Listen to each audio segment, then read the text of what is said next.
tout ce qui est, mettons, stratégie de croissance sur Instagram, je suis pas un expert sur la croissance Instagram, là, mais je sais pertinemment que malheureusement, Instagram ça a été fermé il y a pas tellement longtemps. Mon compte est encore fonctionnel. Mais, ouais, toi, t'es chanceux. Mais oui, il y a plein de possibilités, justement, à avoir des bots qui vont automatiser une certaine partie de ta croissance, mais moi, je pense que l'utilisation des hashtags aussi est quand même vraiment très importante parce que de plus en plus... En fait, je pense que quand Instagram a commencé, les gens n'étaient pas encore vraiment éduqués à c'était quoi un hashtag, à quoi ça servait. Puis maintenant, avec la nouvelle interface, c'est beaucoup plus intuitif. Tu vois, quand tu arrives dans ton feed, tu es capable de voir toutes les choses qui finalement sont relevant pour toi. T'sais. Instagram va déterminer qu'est-ce qui est pertinent. Oui, il y a un algorithme maintenant qui file. C'est ça, exactement. Puis éventuellement, si ça te tente, je sais pas... t'es le midi puis tu tapes hashtag pizza mettons puis ça te tente de voir des pizzas et tout, ben tu vas voir les 9 meilleures pizzas mettons qui trendent en ce moment sur Instagram, tu sais. Fait éventuellement tu peux utiliser ces hashtags là puis mettons te ranker comme Montreal influencer mettons, tu sais. Peu importe, je fais des jokes par rapport à toi là, mais je pense que d'utiliser les hashtags correctement c'est une bonne chose. Puis deuxièmement, je pense que d'utiliser des bots aussi pour grandir, ça peut être bon. C'est une solution qui ne coûtera pas très, très cher. Quand tu pars une page d'intérêt sur Instagram, tu as mentionné Instagram, mon compte fonctionne encore, je ne sais pas pourquoi, mais il y a certains... C'est vrai que ça fonctionne, les robots Instagram, ça fonctionne excessivement bien, mais il y a certains dangers aussi, dans le sens que quand on commence, il faut faire attention pour que l'engagement soit naturel. Ouais. Pour pas faire en sorte que tu suives et tu désuives la même personne 3 fois dans la même journée avec différents comptes qui t'appartiennent. C'est entre autres des choses que j'ai eu l'erreur de faire. Puis l'apprentissage. Apprentissage. Ouais. Les gens s'en rendent compte, ils trouvent ça cheap, ils trouvent ça ordinaire. Sauf qu'en même temps, tu vas jamais.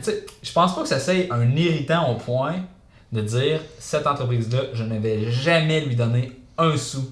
À cause qu'il m'a followé puis il m'a défollowé sur Instagram. Ah, c'est sûr. Je pense que l'awareness que tu crées à travers ça fait beaucoup plus que compenser pour le désagrément que tu peux peut-être causer quand tu apprends à setter tes paramètres. Puis la preuve, c'est justement la fille que j'ai postée sur les médias sociaux cette semaine. Ouais, j'ai vu ça. Qu'elle disait à quel point elle était contente de m'avoir découvert. Puis de la façon qu'elle m'avait découvert, c'est qu'elle se demandait qu'est-ce qu'un barbu que la barbe de Dan Bilzerian, pour reprendre ses mots, fait à liker ses photos. C'est juste une maman blogueuse. Et puis, depuis qu'elle est tombée sur mon blog, elle s'est mise à lire mon contenu, c'est devenu une vraie fan. Fait que cette automatisation-là des interactions sur Instagram a fait en sorte que, ok, j'ai peut-être écœuré 4-5 personnes, mais j'ai gagné une vraie fan. Puis une vraie fan, ça vaut de l'or. C'est les gens qui la salue, hein? Ouais. Fait que c'est comme les infolettres. Dans le sens que, des fois, tu vas envoyer des emails au monde, puis ça va les faire chier que tu leur envoies des emails.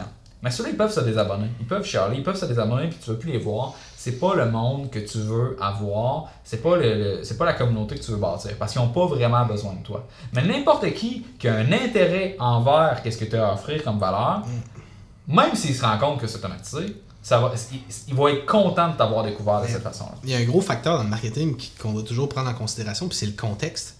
En fait, le contenu, c'est bon, mais le contexte, c'est encore plus important. Mm-hmm. Si tu es dans un contexte où tu te magasines un balai, puis que tu reçois une infolette avec un balai en promotion, il y a pas mal plus de chances que tu convertisses que si tu as reçu une infolette puis ça n'avait pas rapport. Mm-hmm. Fait que l'infolette de Walmart, moi je suis sûr qu'il se base sur les saisons, il se base sur un paquet d'éléments pour justement aller chercher la meilleure pertinence par contexte. T'sais.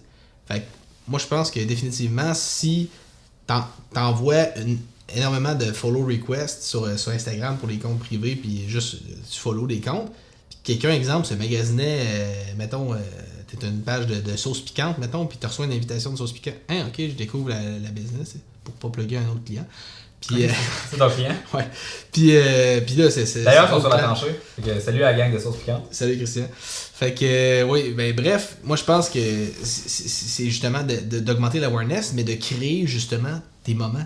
Si tu vas jamais dans un bar, tu rencontreras jamais de filles, sauf si t'es sur Tinder, là, mais tu rencontreras jamais de filles. Ben c'est la même chose, si t'envoies pas de perche par email. Si tu vas jamais dans un bar, tu ne rencontreras jamais de filles dans un bar. C'est ça. Il manquait la fin de la phrase, mais tu comprends ce que je veux dire. Tu crées ta propre chance, puis c'est ça, on crée le contexte. Fait que, non, mais moi je pense que ça a juste des points positifs. Et sinon, c'est sûr que là, on va avoir bientôt, on va avoir Alexis Roy, qui est un spécialiste en Instagram, qui va éventuellement s'asseoir à Ousqueté en prenant un scotch pour nous dévoiler ses plus grands secrets cachés. Il s'occupe c'est une machine, Alexis. de Simons puis d'autres gros clients assez impressionnants. J'ai bien hâte de jaser avec. Ouais, très fort. Mais fait que pour Instagram, écoute, moi c'est encore un work in progress. Je suis pas un professionnel de tout ça. Je connais pas excessivement la plateforme encore. Mais c'est une plateforme qui vaut la peine de s'y intéresser, puis ça vaut la peine de développer là-dessus. Mais l'autre chose qu'on a parlé, c'est les pages d'intérêt Facebook, les groupes Facebook. Ce qui est le fun avec les groupes Facebook, c'est que c'est le fun puis c'est pas le fun. Quand tu invites quelqu'un, il n'y a pas d'acceptation pour faire partie du groupe, il fait partie du groupe. Fait que tu peux juste comme inviter plein de monde, puis il va être ajouté automatiquement à ton groupe. C'est clair. Ça fait chier un peu. Mais écoute, fait que c'est relativement facile de faire grossir un groupe à cause que tu fais juste inviter plein de monde.